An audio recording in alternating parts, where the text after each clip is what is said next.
Creo que todos nosotros experimentamos normas de acuerdo a la región, al municipio donde vivimos.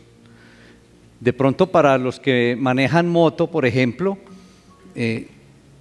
hay una normatividad en cuanto al parrillero diferente en Medellín que en Itagüí, e incluso hasta parrillero si es mujer o si es hombre. Entonces, hay una cantidad de normatividad, de normas que aplican en una región y en otras no. El uso del celular, por ejemplo, cuando uno va manejando, en los Estados Unidos hay estados que permiten que la persona que va manejando pueda hablar por su celular, pero hay otros no, ¿cierto? Hay otras regiones, otros estados que no.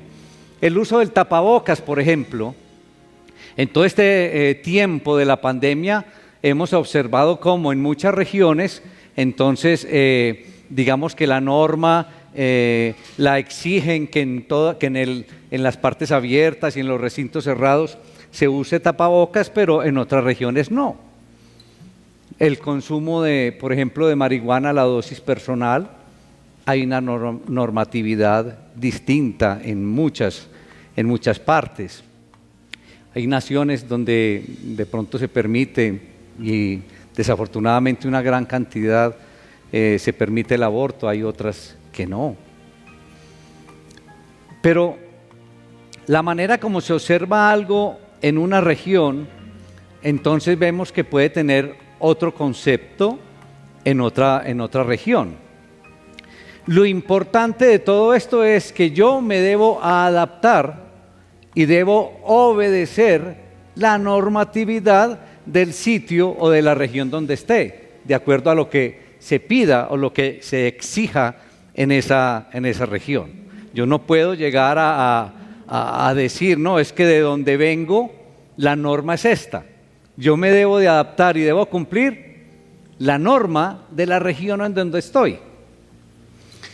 Y el tema que nos regala el Señor en este día, a través de su maravillosa palabra, tiene que ver en primera instancia con dos regiones diferentes que exigen o que tienen comportamientos totalmente diferentes. Por eso los invito, hermanos, para que volvamos a la palabra que acabamos de orar y nos ubiquemos entonces en el Evangelio de Mateo, capítulo 20, a partir del versículo 20, y yo voy a leer hasta el versículo 24. Dice la palabra del Señor, hermanos, les ruego ponerse en pie que vamos a escuchar palabra de Dios. Versículo 20 del capítulo 20. Entonces se le acercó la madre de los hijos de Zebedeo con sus hijos, postrándose ante él y pidiéndole algo. Él le dijo, ¿qué quieres? Ella le dijo, ordena que en tu reino se sienten estos dos hijos míos, el uno a tu derecha y el otro a tu izquierda. Entonces Jesús respondiendo dijo, ¿no sabéis lo que pedís? ¿Podéis beber del vaso que yo he de beber y ser bautizados con el bautismo con que yo soy bautizado? Y ellos le dijeron, podemos. Él les dijo, a la verdad de mi vaso beberéis, y con el bautismo con que yo soy bautizado, seréis bautizados. Pero el sentaros a mi derecha y a mi izquierda no es mío darlo, sino a aquellos para quienes está preparado por mi Padre. Versículo 24. Cuando los 10 oyeron esto, se enojaron contra los dos hermanos. Padre, te alabamos, te damos honra, te damos todo el honor en el poderoso nombre de Cristo Jesús. Gracias, soberano creador, por permitirnos estar en esta mañana, en esta tu casa de oración. Momento maravilloso, Padre. Escuchar tu palabra es una bendición. Conocer tu voluntad es un privilegio. Conocer un poco más de tu carácter es otra bendición. Y tú nos permites estar aquí en tu casa, en esta tu casa. Y podemos compartir como hermanos, podemos elevar nuestras voces, nuestras manos, entonarte alabanzas y recibir este alimento maravilloso de tu palabra, Señor. Así que permítenos, Señor, que tu Espíritu Santo esté ministrando en todos nosotros para recibir como es debido tu palabra. En Cristo Jesús. Amén. Creo que con una porción como la que nos regala el Señor, hermanos, bien nos podemos ubicar en un tema maravilloso. Es decir, no sabemos lo que pedimos. No sabemos lo que pedimos. Es el tema que nos regala el Señor en este lindo día. Y la palabra del Señor, hermanos, nos revela la existencia de dos reinos, pero de dos reinos que están en conflicto. Y en primera instancia hablamos entonces del reino de Dios, del reino de Cristo, del reino del Hijo de Dios, cuyo príncipe es Cristo. Pero por otro lado hablamos del reino del mundo o del reino de las tinieblas, cuyo príncipe es el diablo. La palabra del Señor nos habla de esos dos reinos. Y cada reino tiene sus propias normas. Cada uno de estos reinos tiene sus propias leyes, como es el caso y como se da aquí, las normas de cada nación soberana. Ahora, desde que nosotros nacemos, desde nuestro nacimiento, aprendemos a vivir según las normas del reino del mundo, del reino donde nacemos, las cuales entonces contradicen totalmente las normas del reino de Dios. Pero nacemos en este mundo y crecemos en medio de ellas. Y aun cuando uno nace de nuevo, aun cuando uno entonces nace de nuevo después o en el momento en que uno acepta a Cristo como Señor y Salvador, y es trasladado entonces de esa manera al reino de Dios, creo que nos cuesta, y yo tengo que admitirlo a título personal, que me cuesta desprenderme de muchas reglas del mundo, porque me levanté en medio de ellas. Y creo que ese ejercicio lo debemos aceptar cada uno de nosotros. En esta sección, Jesús señala un contraste muy marcado entre el criterio de grandeza en el reino de Dios y en el reino del mundo. Es lo que nos está mostrando ahí Jesús. Y la ocasión entonces de esta enseñanza se dio por la solicitud de la madre de Jacobo y de Juan, o sea, la esposa de Zebedeo, porque esos son conocidos como los hijos de Zebedeo. Y es una solicitud que hace esta madre de estos dos muchachos, quien vino al encuentro de Jesús en las proximidades de Jericó. Hasta ahí vamos bien. Y cuando comparamos algunos textos bíblicos, hermanitos, que describen la crucifixión de Jesús, podemos tomar el mismo Evangelio de Mateo, capítulo 27, versículo 56. Qué bueno que lo anotaran para que ustedes profundizaran en sus casas y notaran esta información tan importante. Cuando uno va a Mateo 27, 56 y cuando uno va a Marcos 15, 40, se llega a la conclusión del nombre de la esposa de Zebedeo, porque el texto aquí inicialmente no lo da. Pero cuando uno va a esos otros dos textos, se da uno cuenta que el nombre de la esposa de Zebedeo o el nombre de la mamá de Jacobo y de Juan era Salomé. ¿Correcto? Muy bien. Muchos comentaristas sostienen que esta dama, Salomé, era hermana de María, la madre de Jesús. Ojo, no hay nada que de pronto confirme de una manera directa ese comentario de estos escritores. Si eso fuera así, entonces Salomé sería tía de Jesús. Noten ustedes. Pero ojo, esto es simplemente supuestos de algunos escritores, de algunos comentaristas. De alguna otra manera, entonces, de ser cierto esto también, entonces uno entendería cómo ella tuvo, digamos, la suficiente confianza de acercársele a Jesús y hacerle la petición que le hizo. Pero ojo, estamos en supuesto simplemente. Pero muy seguramente, hermanitos, y aparentemente, Salomé presentó la solicitud a Jesús en secreto, en voz baja, como solemos hacer muchas veces nosotros cuando queremos pedir algo y de pronto llamar la atención de la otra persona. Y quizás Salomé, para que los otros discípulos ni se dieran cuenta, ustedes simplemente cierren los ojos e imagínense a Salomé acercándose al Señor, y dice la palabra que postrándose y diciéndole, no sé, maestro, a los dos hijos míos, cuando estés allá, coloca uno a la derecha y otro a la izquierda. Sí, colocando la vocecita como la colocamos nosotros cuando queremos obtener algo de otra persona. Yo me imagino a Salomé de esa manera, e incluso para que los otros discípulos ni escucharan.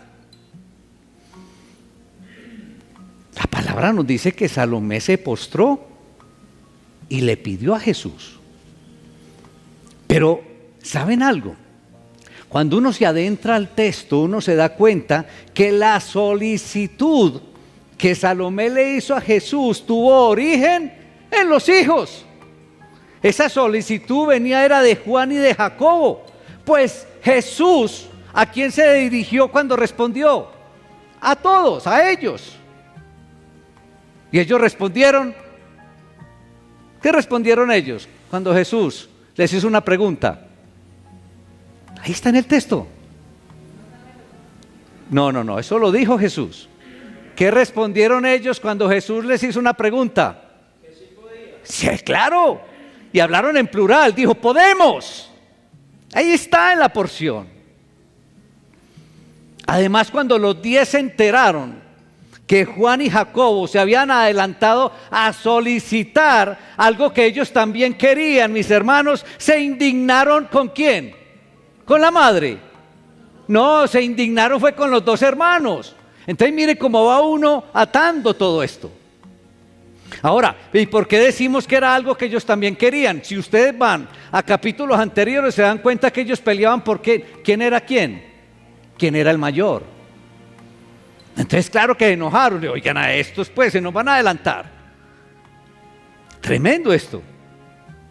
Adicionalmente, hay el paralelo a esta porción de la palabra que encontramos en Marcos capítulo 10, versículo 35, describe a los dos hermanos llegando a Jesús con la petición, sin mencionar a la madre. Miren qué bueno esto. Uno tiene que, cuando lean la palabra y encuentren paralelos de otro evangelista, háganse preguntas. Aquí la primera pregunta que vemos, bueno, Mateo nos nombra que era la madre y Marcos nos dice que eran los dos hermanos. Entonces uno dice, ¿qué pasa aquí? Porque se presenta como una aparente discrepancia. Pero ¿saben algo, hermanitos? Esto se resuelve facilito con una frase tan conocida y tan utilizada por todos nosotros que dice, el que hace una cosa por medio de otro, lo hace él mismo. Si yo hago una cosa y mando a María Eugenia para que lo haga, realmente ¿quién la está haciendo? La estoy haciendo yo. ¿Correcto? Entonces aquí Eran Jacobo y Juan los que habían enviado a la madre. Entonces, realmente, ¿quiénes eran los que estaban haciendo esto? Jacobo y Juan. Esta madre, hermanos, y me refiero a Salomé, siendo una madre normal, mis hermanos, y teniendo, digamos, sus propias ambiciones por sus hijos. Entonces, colaboró, digamos, con mucho gusto o gustosamente con la petición o con la sugerencia de sus hijos. Salomé entonces presenta una petición a Jesús postrada ante él. Ahora, el contexto, la porción no nos aclara si ella se postró, se arrodilló por una actitud de adoración o si fue simplemente una manifestación de respeto y de sinceridad. Sí, no sabemos si fue por adoración o por respeto, porque el texto no nos lo dice. Jesús había prometido, le había hecho una promesa a sus 12 que se sentarían en 12 tronos para juzgar a Israel. Se lo había hecho en el capítulo anterior de Mateo. En el capítulo 19, versículo 28, el Señor le había hecho una promesa a los 12. Y les dice, ustedes se van a sentar en 12 tronos y van a juzgar a Israel. ¿Pero qué hicieron estos? Tomaron esa promesa equivocadamente, la entendieron en sentido literal. Así la tomaron, literal. Y no contentos entonces con esta expectativa tan honrosa para los 12, con esa promesa maravillosa de Jesús para ellos, Juan y Jacobo querían entonces lugares, además, ¿lugares de qué? De preferencia, de privilegio. ¿Qué cosa no? Y seguramente, hermanitos, esta solicitud le chocó a Jesús, fue chocante para él.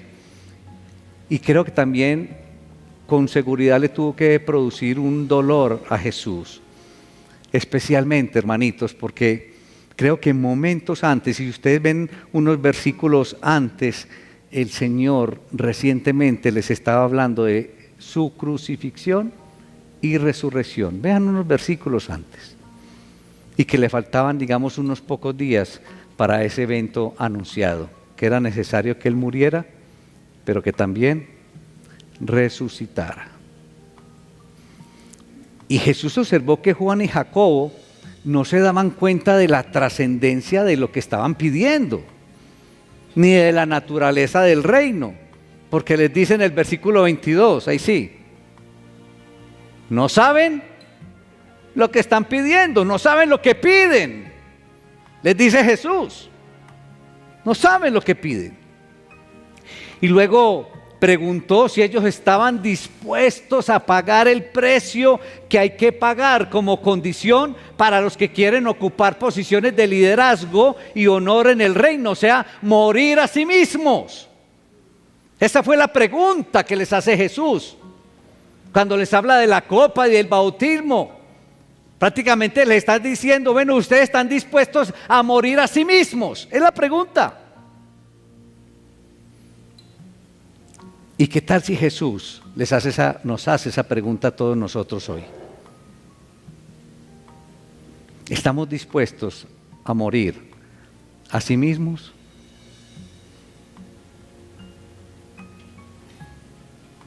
La pregunta es profunda, hermanos, de verdad, muy profunda. Y el Señor, cuando les hace esa pregunta a ellos, si están dispuestos, ¿sí? ¿Podéis beber del vaso que yo de beber y ser bautizados con el bautismo? Eso se refería entonces a la muerte en la cruz. Y esa respuesta de los discípulos, podemos, claro que podemos, manifiesta a la vez, digamos, un alto grado de lealtad hacia Jesús, pero también una excesiva confianza en sí mismos. Creo que representa las dos cosas, o de pronto una de ellas. Pero cuando uno escucha esa palabra, sí, podemos, solamente basta echar unas miradas a hechos ocurridos de parte de ellos. Cuando Jesús fue arrestado en el huerto, ¿qué pasó con ellos? Huyeron. Todos huyeron.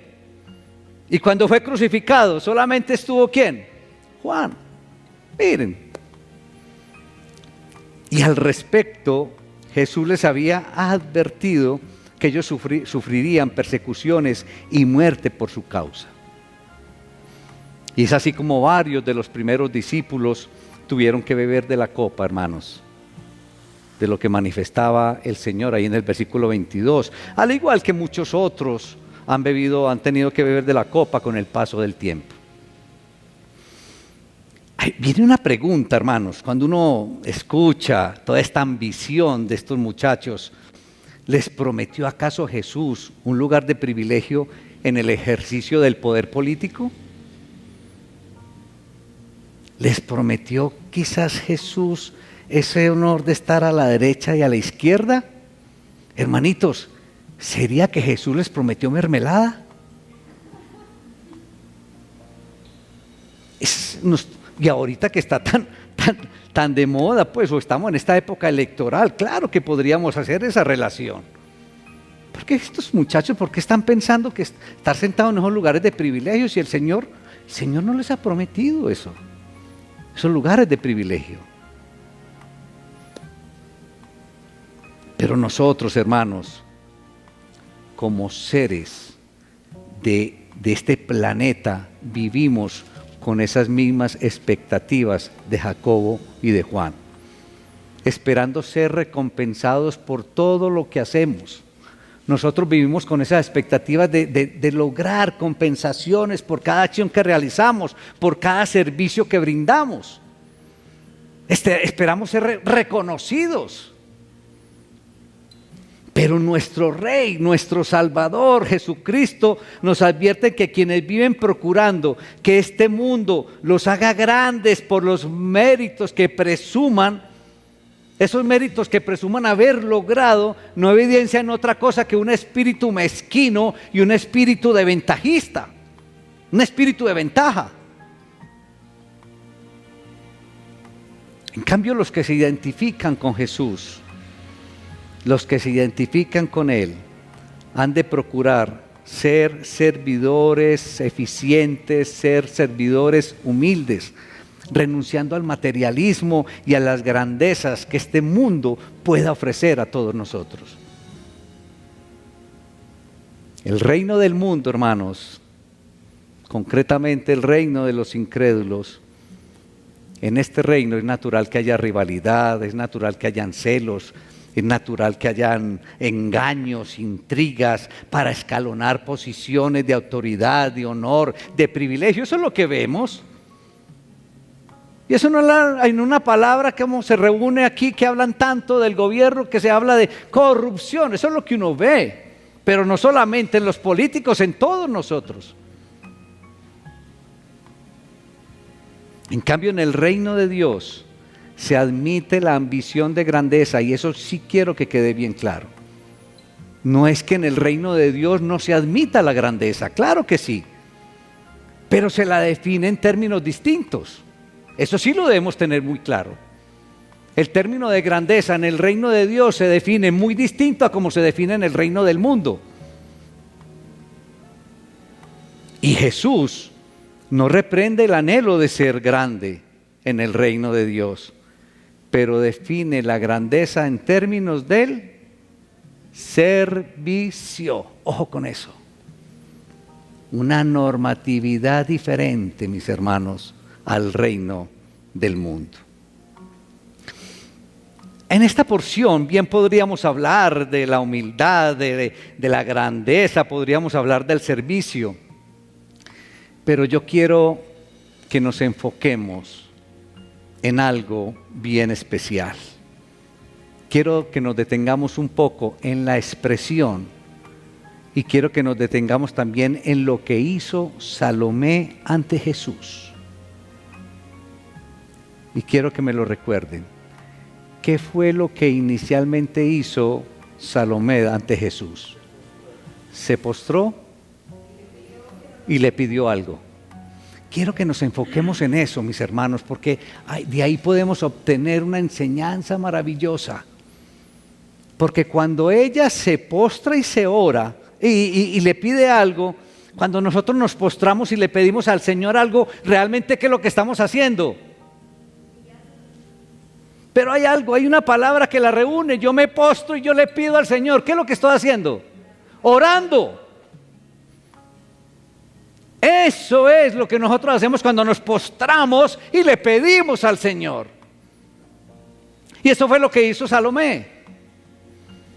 Y en Juan 14:15, mis hermanos, en el Evangelio de Juan, capítulos 14 y 15, Cristo reiteró varias veces a sus discípulos esta promesa, que todo lo que pidan en mi nombre, se les concederá, lo haré, dice la palabra, para que el Padre sea glorificado en el Hijo.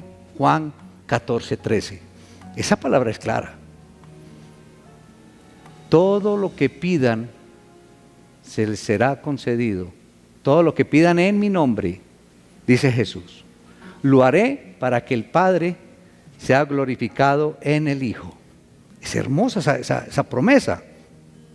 Pero más allá de lo que se establece con esta condición, con esta promesa, no ha dejado de ser una declaración, mis hermanos, que ha inspirado a generaciones de los hijos de Dios, animándolos a orar en toda circunstancia y en todo momento.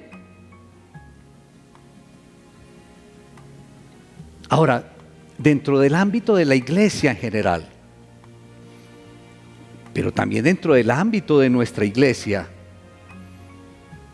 creo que no siempre hemos entendido el peso que tiene el hecho de que nuestras oraciones deben ser en el nombre de Jesús. Yo creo que nosotros no analizamos y no entendemos la profundidad de lo que significa nuestras peticiones en el nombre de Jesús, y simplemente las hacemos como un lorito en la mayoría de las ocasiones. Y creo que las hacemos con ligereza y con una inocencia que a veces raya hasta lo necio. Hemos creído que cualquier petición que le hagamos al soberano creador nos será concedida siempre y cuando agreguemos la frase mágica: y esto lo pedimos en el nombre de Jesús.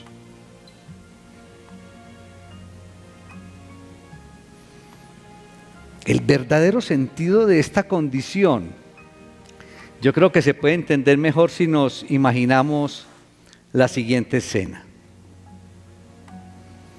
Un hijo le dice a la mamá: madre, ve donde papá y dile que me preste las llaves, que necesito salir en el carro. La mamá va a donde su esposo, le transmite el pedido, la solicitud del hijo, y bueno, y el padre entonces le envía, le entrega las llaves a la madre para que las lleve al hijo. ¿De quién es el mensaje? Del hijo. El mensaje no es de la madre, es del hijo. La madre solamente hace las veces de una vocera para su esposo, o de una vocera en el nombre de su hijo. Eso es lo que está haciendo la madre. De la misma manera, pedir algo en el nombre de Jesús es elevar algo al soberano creador como una petición que el mismo Hijo haría si estuviera presente. ¿Sí me estoy haciendo entender? Es hacer una petición misma del propio Jesús. Cuando yo lo estoy diciendo y esto te lo pido en el nombre de Jesús, es porque eso debe estar acorde al pensamiento y la voluntad de Jesús, como si Jesús estuviera a mi lado y Él estuviera aceptando eso.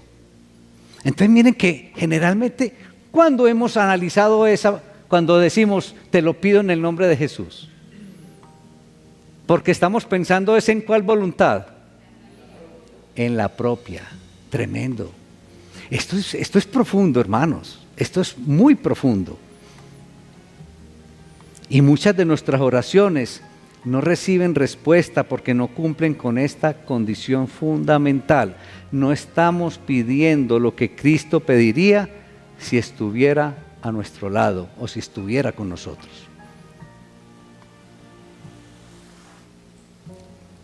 Sin embargo, mis hermanos, la oración no es una actividad que tiene como única finalidad asegurar una respuesta de parte de Dios, que es algo también, otra cosa muy importante. Y que de pronto nosotros la llevamos a esa finalidad, es decir, a recibir, a obtener del Señor su respuesta. Pero esa no es, la oración no es una actividad que tiene como única finalidad esa, obtener la respuesta del soberano Padre. La oración, hermanitos, que podríamos decir que es la más misteriosa de las disciplinas espirituales, nos introduce, nos lleva, hermanitos, a una actividad en la cual somos transformados por el mismo proceso de hablar con el Padre. Eso es hermoso, hermanos. Miren, con cuánta razón San Agustín en su sabiduría manifestó: el que buscó, ya encontró.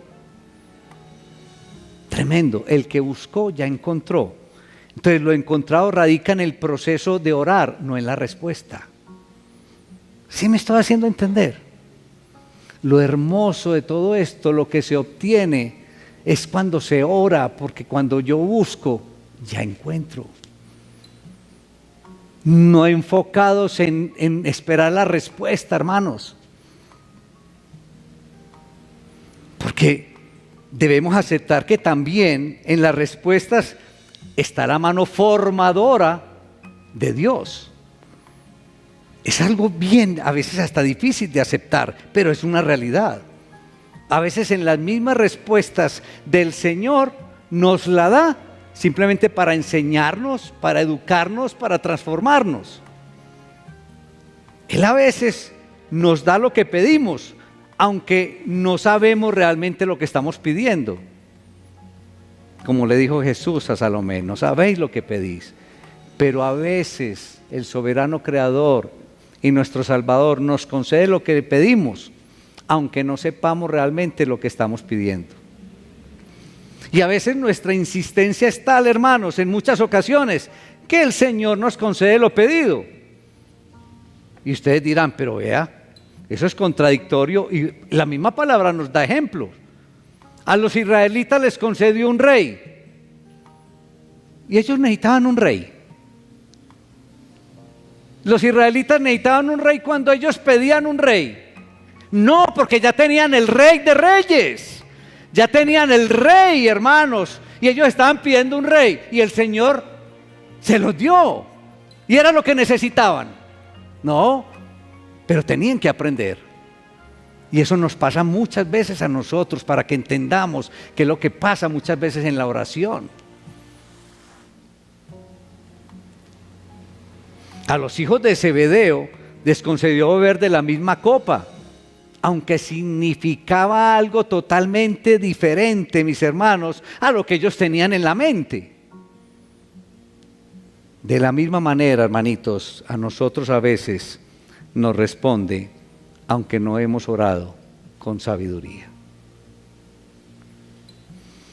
Entonces, la respuesta del soberano creador y la respuesta de nuestro Señor y Salvador no implica su aprobación, sino la existencia de una lección, en muchas ocasiones, una lección que debemos aprender.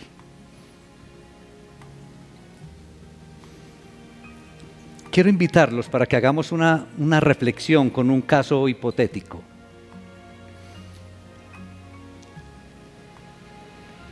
¿Qué harías? ¿Qué harías tú si Dios estuviera obligado a darte todo? ¿Qué haríamos si Dios estuviera, recuerden que es un caso hipotético, ¿qué harías si Dios estuviera obligado a darte todo, a darnos todo lo que le pedimos?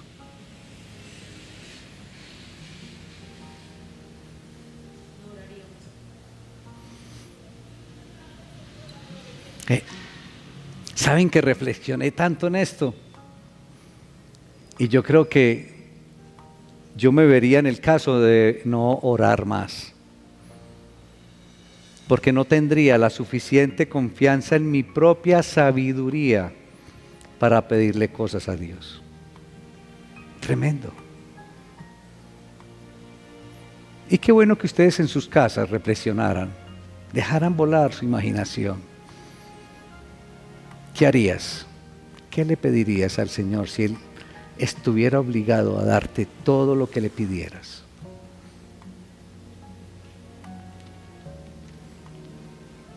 Hermanitos, a partir de hoy, yo los animo a pensar muy bien cuando te postres y le pidas al Señor. Yo te animo a que reflexiones muy bien cuando te pongas a orar al Señor. A partir de hoy, recuerda muy bien, ten con una total claridad que las reglas del reino de Dios son totalmente diferentes a las reglas del mundo. Eso no se nos puede olvidar. A partir de hoy, hermanos, que lo que le pidas al soberano creador sea una misma petición del Hijo de Dios, que sea una petición misma de Jesús. Cuando vayas a pronunciar esa frase mágica, y esto te lo pido en el nombre de Jesús, no se te olvide reflexionar si eso también lo estuviera pidiendo Jesús si estuviera a tu lado. Que a partir de hoy, cuando le pidas al Señor, realmente sepas lo que le pidas. Porque el Señor hoy, con un ejemplo donde le dice, no sabes lo que pide, hoy nos está enseñando que debemos aprender a pedir con sabiduría. Y entonces, hermanitos, si la invitación es a pedirle al Señor de acuerdo a la voluntad de Jesús, entonces tenemos que conocer más a Jesús. Tenemos que pasar más tiempo con Jesús. Entonces, la idea es que cada uno de nosotros reflexionemos cuánto tiempo paso con Jesús. Y solamente reflexiona en la última semana, en los últimos 15 días, cuánto tiempo has pasado con Jesús. ¿Cuánto tiempo has leído, te has sentado a leer la palabra del Señor? ¿Cuánto tiempo te has postrado a orarle al Señor? ¿Cuánto tiempo has compartido con hermanos en devocionales? ¿Cuánto tiempo has compartido escuchando la palabra del Señor? Porque si la enseñanza de hoy es que lo que pidamos esté acorde entonces a la voluntad de Jesús, hay que conocerlo más, hay que pasar más tiempo con Él para poder alinear nuestra voluntad con la voluntad de Jesús.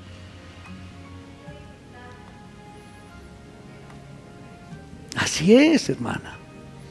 Entonces, ánimo, hermanitos, ánimo a pasar tiempo con Jesús, a conocerlo. Y las promesas del Señor siempre se cumplen. Y todo lo que pidan en el nombre de Jesús, Él lo hará para que el Padre sea glorificado en el Hijo. Pero creo que el Señor nos ha enseñado algo profundo y algo para llevar a la práctica en nuestra vida cristiana. Padre, te alabamos. Te damos toda honra, toda la gloria en el poderoso nombre de Cristo Jesús. Padre, te pedimos perdón, Señor, porque en muchas ocasiones no hemos sabido pedir, Señor. Y creo que esta frase también la has pronunciado en muchos de nosotros. No saben lo que piden.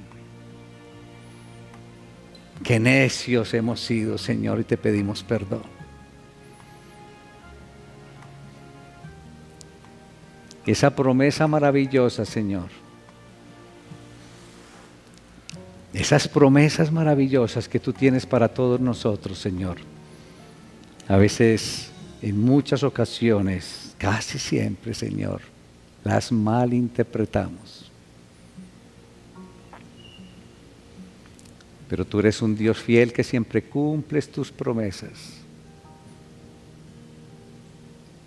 A partir de hoy, Señor, vamos a ser cuidadosos en nuestras peticiones. Y vamos a ser especialmente cuidadosos cuando te expresemos aquella frase, y esto te lo pedimos en el nombre de Jesús. Porque primero vamos a tener muy en cuenta si lo que te estamos pidiendo también lo pediría nuestro Señor Jesucristo de estar a nuestro lado. Te damos gracias, Señor. Te alabamos, te damos todo honor y toda gloria en Cristo Jesús. Amén.